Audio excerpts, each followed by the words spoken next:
And these are, no, they're not teddy bears. They're sleepers. So, eto na nga mga hobby bees. It's another day. At magpapatuloy tayo na mag-decorate ng pang-Christmas ng ating bahay. Nung nasa US kami, na-inspire talaga ako kay Chris at Kiko. Actually, si Kiko talaga yung mahilig mag-decorate. Ako kasi, dinidecorate ko yung mga places in the house na immediately nakikita ng mga bisita. Katulad ng sala, ng dining area. Yung mga kwarto, CR, hindi ko na dinidecorate kasi hindi naman nakikita, di ba? Pero na-inspire ako kay Kiko. Kasi grabe, sobrang particular ni Kiko mag-decorate. Pati kwarto, pati lalagyan ng sabon sa CR, pati mga closet niya, ginagawa niyang pang-Christmas. Halika, pasok tayo. This is one of our guest rooms. Ito yung guest room sa baba. Ang daming stuff, di ba? Wala namang natutulog na dito. May mga bisita parating this weekend and I wanna decorate it na Pampasko. So the bedroom is our next target to make it Christmas themed. Let's go! Tanggalin muna natin to. Kung gugustuhin ko talaga, mas gusto ko may colored na sheets. Like either red or green or yellow. Pero wala ako nun. So I'm gonna use white. Plain white.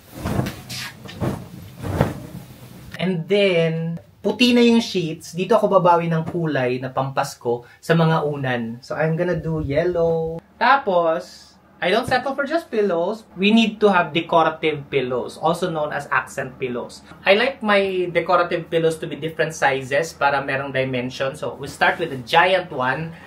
Pillow cover from IKEA. And then, itong mga maliliit na throw pillows. Green, dark green, and maybe one red. Ayan, Paskong Pasko, di ba? Kaya rin na ba, Ate Rose? Ganda. And then we're going to accent it with a throw blanket. I think this color is also very Christmas. Hindi natin siya ipa-perfect. Gusot-gusot lang siya. Nagmamatch, di ba yung kulay? Ganda po.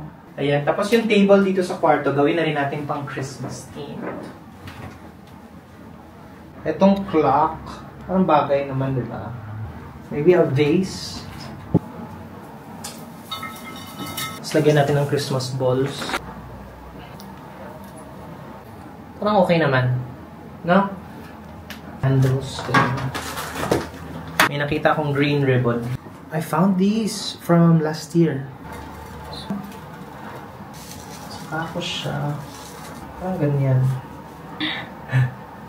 And then, mag-assemble tayo na mini Christmas tree na nabili ko lang din sa Dapitan Arcade. Just gonna put some potpourri sa gilid. Ayan. And then, since may mga bisita tayong tutulog dito, I'm gonna put some fresh towels. Tapos, look at the towels. They're very Christmas. SNR namin yung nabili. Ito pa, oh. Oh, Christmas tree.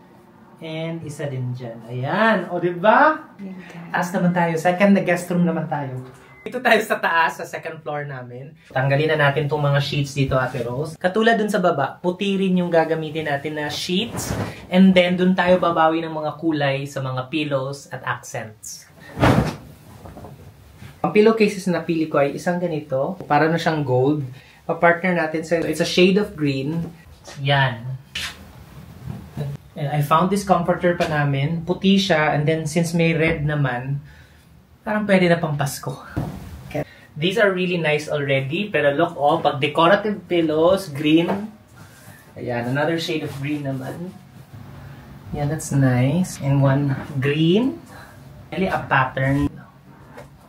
Woo! Diba? Gusto ko lagyan ng throw. Ito bagong bili. Tapos may kulubot-kulubot. Ito namang table dito sa guest room sa taas. I'm gonna use this.